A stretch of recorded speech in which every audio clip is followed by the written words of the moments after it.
Now that the 2.2 multi-crew update is out for Elite Dangerous, what's next in store for the game? Maybe an on-foot or out-of-ship activities such as walking around your ship or on a planet, or maybe atmospheric landings and flight. That's all in today's video. Hope you enjoy. Elite Dangerous is a space adventure trading and combat simulation video game developed and published by Frontier Developments. It is one of my favourite games to play.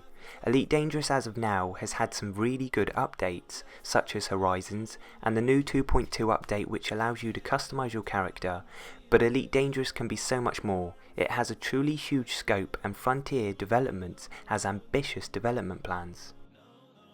During an interview at LaveCon 2015, Frontier stated to have a clear intention of a 10-year development plan. This includes small free updates and a paid major update. Frontier uses an interactive approach which means gradually build upon features to expand and improve them. We are now 2 years in their development plan and so far they've given us some really cool content. But here's what we really want to see in Elite Dangerous. I think the first thing is being able to walk around, be it in your own ship, your friends, or even on a planet or moon. Walking around would be a great feature, but when you really think about it, would it improve the game? The game needs more than anything better player interaction, and with the ability to walk around this could play a big part in that, but with walking around they would need to add a lot of additional features like interacting with friends via talking, contact with objects like in Star Citizen where you can pick up boxes and just overall interaction in jobs, repairing or even collecting resources on planets, because they can't just add a walk around feature and leave it at that. It would be pointless and a lot of people would be very unhappy. But with all that being said, it wouldn't make the game worse, and although Frontier hasn't mentioned anything yet, to see such an important feature being implemented in the game, I think I'd enjoy it a lot more, with or without player interaction, and it would certainly make the game more realistic. I do think one day this feature will be in Elite Dangerous. Next, I have discussed this before, but I can't help but go over it because it would be an amazing thing to see in the game. Atmospheric landings and flight. Frontier Development has stated in the past that landings in atmospheric planets are somewhere in their mid to long term set of goals. This obviously sounds promising, but don't get too excited just yet.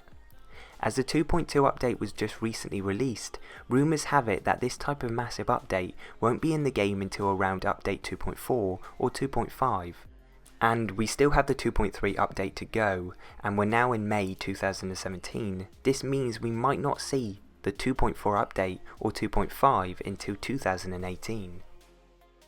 Now when it comes to the 2.3 update, this could be the most exciting other than the atmospheric landing update, as this could be the building blocks for atmospheric planets and moons.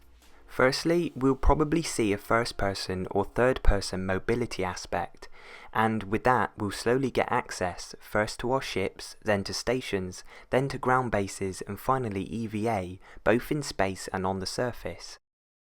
But as slow as Frontier have been producing updates for Elite Dangerous, I don't think we'll see an atmospheric feature in update 2.4 either.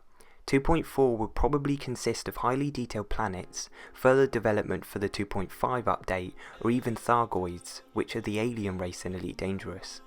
And even if we do get some sort of atmospheric animation in the game, it's difficult to say if an Xbox One or even an average gaming PC can run it. But when we do finally hear something about atmospheric landings from Frontier Development, I imagine the procedurally generated worlds will hold plant life, wildlife and maybe even thriving cities, as they will need to add a lot of these very distinct attributes to really give Star Citizen and other space simulator games a run for their money.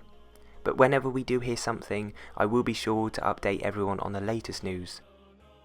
Also, before I end this video, Elite Dangerous is coming to PS4 on June 27th. If you haven't played this game at all before and you're a PS4 gamer, I recommend watching a few tutorials before you play, as it can get quite complex. It's a bit difficult. But that's it for this video. I hope you've enjoyed it. Please let me know below what you want to see in Elite Dangerous in the future. That's all from me today guys. Until next time, peace.